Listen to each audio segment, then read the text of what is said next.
Bonjour à tous, aujourd'hui nouvelle vidéo pour vous expliquer comment se déroulent les oraux du CRPE.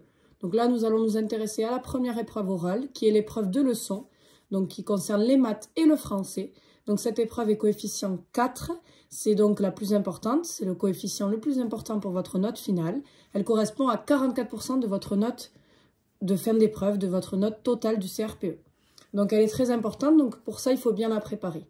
Il faut commencer les préparations en amont, il ne faut pas le faire uniquement quand on a validé les écrits. Il faut démarrer la préparation assez tôt, puisque l'oral est quand même assez conséquent. Il y a beaucoup de notions à connaître, notamment concernant la didactique du français et des mathématiques.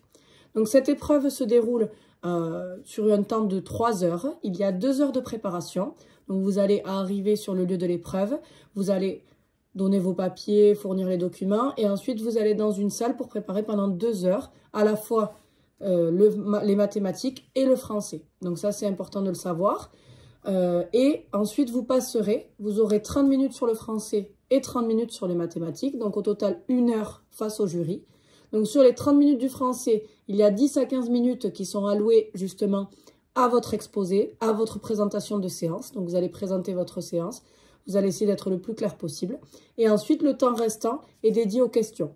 Donc je vous conseille d'essayer de parler quasiment 15 minutes, puisqu'après, il vous restera plus que 15 minutes de questions. Si vous faites un exposé qui dure que 10 minutes, il vous restera 20 minutes de questions. Donc ça, c'est important de bien gérer son temps. C'est pour ça qu'il faut beaucoup s'entraîner auparavant, beaucoup s'entraîner en amont. Ensuite, donc la deuxième partie, la deuxième demi-heure, c'est une demi-heure sur les mathématiques. Donc cette demi-heure-là sur les mathématiques, c'est pareil. 10 à 15 minutes, vous allez présenter votre séance, expliquer le contexte, ce que vous allez mettre en place. Et ensuite, 15 à 20 minutes de questions par le jury. Donc les questions ne sont pas des pièges, le but des questions c'est vraiment de savoir où vous en êtes, de vous interroger sur la didactique, parfois aussi de vous aider si vous avez fait des erreurs dans votre séquence, dans votre séance, pour vous donner des pistes aussi pour améliorer ce que vous avez proposé. Ça peut parfois aussi, quand vous avez fait une bonne séance, une bonne présentation, creuser un petit peu pour vous faire augmenter aussi votre note, et parfois ça peut être aussi pour expliquer, expliciter un peu mieux ce que le jury n'a pas compris, parce que parfois ça peut arriver que le jury ne comprenne pas exactement ce que vous leur présentez, parce que vous êtes moins clair à ce moment-là, ou parce que le jury a projeté autre chose derrière votre séance. Donc voilà, il ne faut pas paniquer sur les questions sont assez diverses et variées. C'est vrai que le jury c'est très déstabilisant, puisqu'on se retrouve face à 3 personnes en général qui vous écoutent et qui n'ont pas forcément d'attitude positive, qui sont assez neutres dans leur comportement. Donc on se sent de suite jugé, on se sent observé. Et c'est vrai que c'est important d'être bien sur ça, d'arriver à se relâcher, à ne pas trop stresser pour ne pas justement que cela nous fasse sortir du sujet ou nous fasse complètement louper notre oral. C'est pour ça qu'il faut s'entraîner, même si c'est devant des gens qu'on connaît, s'entraîner à parler et à juste se faire écouter, même si c'est votre famille. Vous allez voir, c'est déjà un exercice difficile. Alors, c'est plus ou moins difficile pour certains ou pour d'autres, en fonction, bien sûr, de vos habitudes et de votre aisance à l'oral. Mais ça se travaille, c'est comme tout, ça s'entraîne.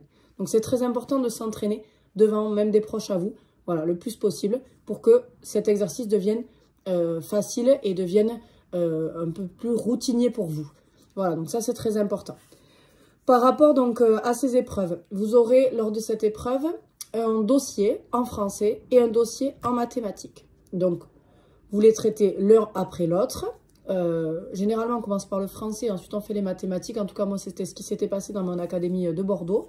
Mais le but, c'est bien sûr de préparer les deux séances que vous allez mettre en place, donc les 2 leçons que vous allez mettre en place avec vos élèves. Dans les supports, donc dans les dossiers que vous avez maximum 5 documents. Il peut y en avoir que 3, mais en général, voilà, ils essaient d'en mettre 5. Dans ces documents, donc, il y a souvent des extraits de bulletins officiels. Donc ça, c'est très intéressant, même si c'est bien de les avoir lus, de les connaître et tout ça.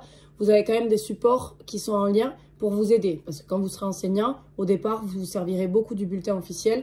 Vous prendrez les informations, vous ne connaîtrez pas par cœur ce sujet-là. Vous ne connaîtrez pas tous les bulletins officiels, surtout si vous changez de classe au début, souvent, comme c'est le cas quand on est nouvellement enseignant.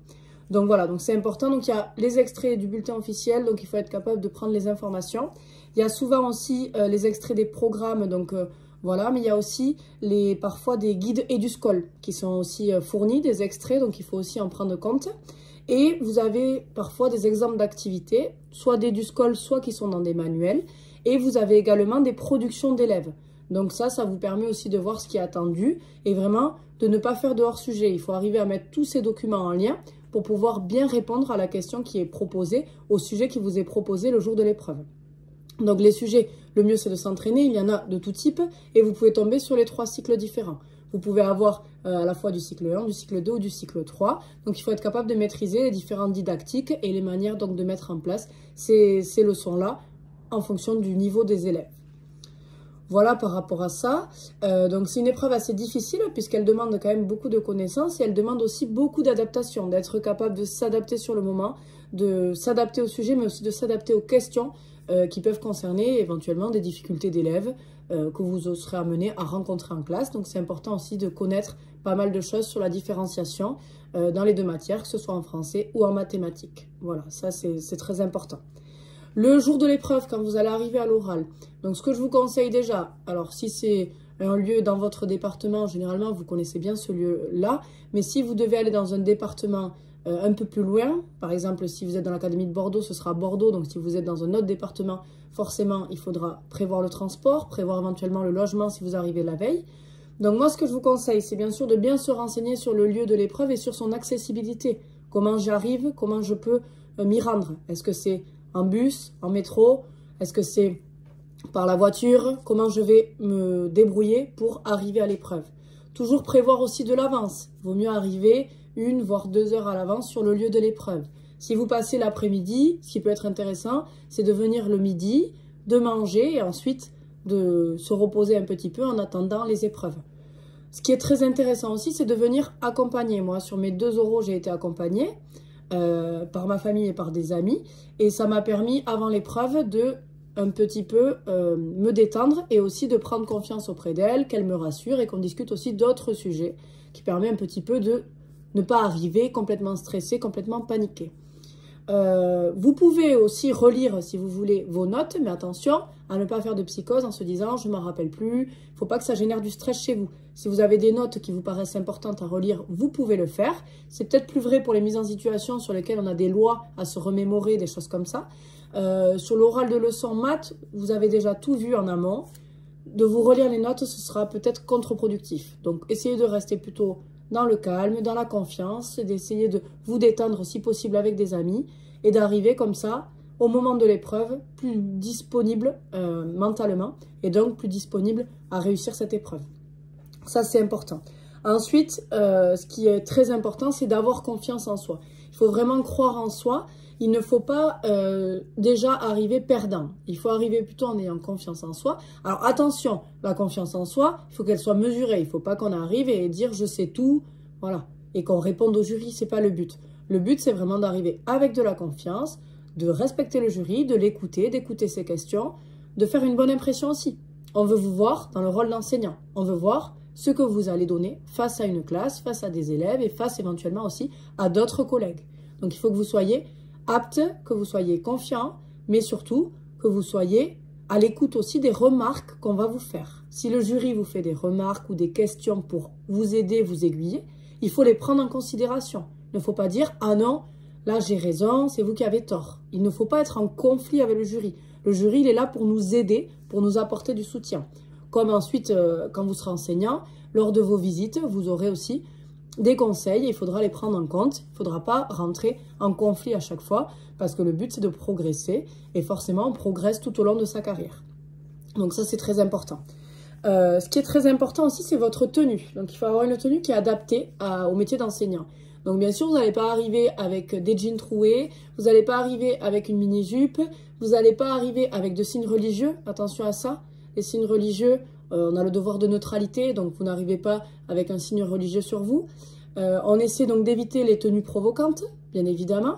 On essaie de rester plutôt sur des tenues classiques. Alors, le noir et blanc fonctionne très bien, mais la couleur aussi. On n'est pas obligé d'être en noir et blanc. Il faut que vous soyez à l'aise. Si vous avez l'habitude de mettre des jeans, par exemple, avec des t-shirts, des petits baskets, vous restez sur ce format-là. Vous pouvez mettre un petit blazer, par exemple, pour voilà, avoir le côté un peu plus solennel de l'oral. Mais par contre, si vous êtes habitué à mettre des robes, vous pouvez mettre une robe, il n'y a pas de problème. Votre robe, bien évidemment, ce n'est pas une robe courte, c'est une robe suffisamment longue dans laquelle vous êtes à l'aise. Parce que quand vous allez vous asseoir, il faut que vous puissiez être à l'aise aussi avec ça. Donc ça, c'est très important. Quand vous allez rentrer il faut être souriant. Il faut arriver, bonjour, voilà. Donner envie au jury de vous écouter. Si vous arrivez fermé, complètement bloqué, complètement stressé, le jury, déjà, il va se dire, ah, celle-là, elle n'est pas sûre d'elle. Voilà, ça va donner un mauvais a priori sur vous.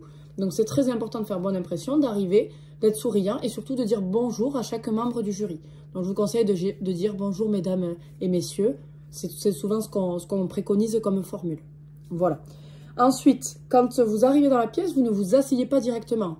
Vous attendez et le jury va vous proposer de vous asseoir. On va vous dire, vous pouvez vous asseoir. Là, vous vous asseyez et vous posez vos notes sur la table de manière dans l'ordre, en fait. Donc, normalement, vous les avez numérotées quand vous avez préparé, 1, 2, 3, par exemple, et vous mettez vos feuilles devant vous avec, par exemple, si on vous dit on commence par le français, vos feuilles de français devant vous, dans l'ordre, pour que vous puissiez toutes les voir avec vos notes. N'écrivez pas de phrases sur votre préparation. On écrit vraiment des petites notes, on surligne des mots pour savoir où on en est, où on va. D'accord? On peut surligner les différentes phases de la leçon. Voilà, phase de recherche, phase d'introduction, par exemple, phase de recherche, phase ensuite bilan, avec la contextualisation, avec l'institutionnalisation des connaissances. Donc ça, c'est très important. Ensuite, ce qui aussi est très important, c'est de regarder tous les membres du jury, pas un seul, parce que par exemple, il y en a souvent un qui va peut-être hocher de la tête. C'est souvent, on appelle ça bon flic, mauvais flic, c'est souvent le gentil du jury à ce moment-là. Il a ce rôle-là, pas dire qu'il est gentil, mais ça veut dire qu'il a ce rôle-là. Donc, si on regarde que cette personne-là dans les yeux et que cette personne, elle nous fait ça et qu'on oublie les deux autres, déjà, on ne marque pas de points, parce que du coup, on va en perdre, parce que du coup, on oublie d'autres membres. Donc, souvent, on essaie de regarder les différents membres du jury dans les yeux en balayant le regard. Voilà, ne restez pas 10 minutes plongé dans le regard d'un jury, même s'il a de très beaux yeux. Voilà, on essaie de balayer tout le monde. Ensuite, vous allez donc présenter.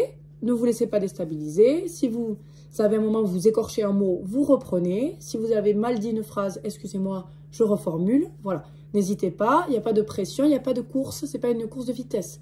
Voilà, il faut être calme, détendu. Ce que je vous conseille, c'est de faire quelques respirations aussi avant de parler, pour éviter d'avoir la voix un petit peu trop chevrotante. Donc, je respire avant de rentrer dans le sujet et avant même de rentrer dans la classe, peut-être dans la salle, pour justement arriver à m'exprimer correctement face au jury. Donc ça, c'est très important. Ce que je vous conseille aussi pour les questions à la fin, c'est de bien écouter les questions attentivement. Si vous n'avez pas compris une question ou que vous avez peur de l'avoir mal compris, vous demandez au jury, excusez-moi, est-ce que c'est possible de m'expliquer un peu mieux ou de me développer davantage, voilà. Est-ce que c'est possible de répéter, voilà. Vaut mieux bien comprendre une question et bien répondre que plutôt ne pas la comprendre, foncer tête baissée et derrière être hors sujet sur la question et donc perdre beaucoup de points. Donc ça, il faut faire attention à ça.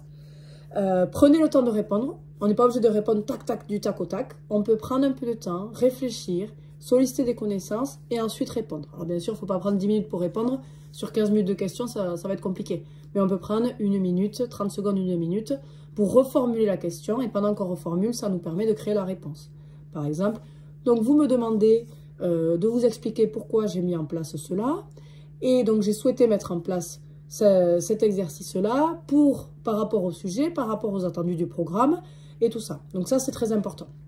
Voilà, donc prenez le temps. Il faut arriver aussi bien reposé, c'est important. Si vous arrivez fatigué, ça va se voir, vous allez être marqué. Donc il faut arriver bien reposé, prêt. Et surtout, il faut avoir confiance en soi et bien écouter tout ce qui est dit par le jury sans se vexer à la moindre remarque ou à la moindre question. Il faut arriver à rester calme, zen pendant cette épreuve-là et à montrer que vous avez bien appris et vous avez bien travaillé jusque-là. Voilà, je vous ferai des vidéos prochainement pour vous expliquer un peu plus encore en détail, mais voilà pour les premiers conseils sur les oraux. À très vite, n'oubliez pas de vous abonner.